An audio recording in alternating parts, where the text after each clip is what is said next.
భారత ప్రధాని మంత్రి నరేంద్ర మోదీకి సంబంధించిన ఓ వీడియో ఫేస్బుక్లో కొద్దిసేపు బ్లాక్ కావడంపై మెటా సంస్థ కేంద్ర ప్రభుత్వానికి క్షమాపణలు తెలిపింది. సాంకేతిక లోపం కారణంగానే వీడియో పొరపాటున తొలగించబడిందని, అనంతరం దాన్ని తిరిగి అందుబాటులోకి తీసుకొచ్చామని మెటా ప్రతినిధి ఒక ప్రకటనలో వెల్లడించారు.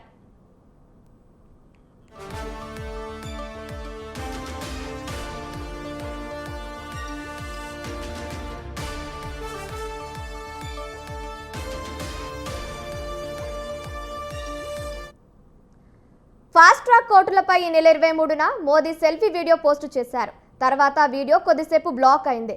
భారత్లోని వినియోగదారులకు చట్టపరమైన అభ్యర్థన మేరకు ఈ వీడియోను ఈ ప్రాంతంలో నిలిపివేశాం అనే సందేశం ఫేస్బుక్లో కనిపించింది. ఈ ఘటనను కేంద్ర ప్రభుత్వం తీవ్రంగా పరిగణిస్తున్నట్లు సమాచారం. మెటా ఇచ్చిన వివరణతో పాటు వీడియో తొలగింపునకు దారితీసిన పరిస్థితులపై కూడా ప్రభుత్వం పరిశీలన జరుపుతోంది. ఈ అంశంపై వివరణ ఇవ్వాలని మెటా ప్రతినిధులతో పాటు సంబంధిత అధికారులను ప్రభుత్వం పిలిపించే అవకాశం ఉన్నట్లు సమాచారం.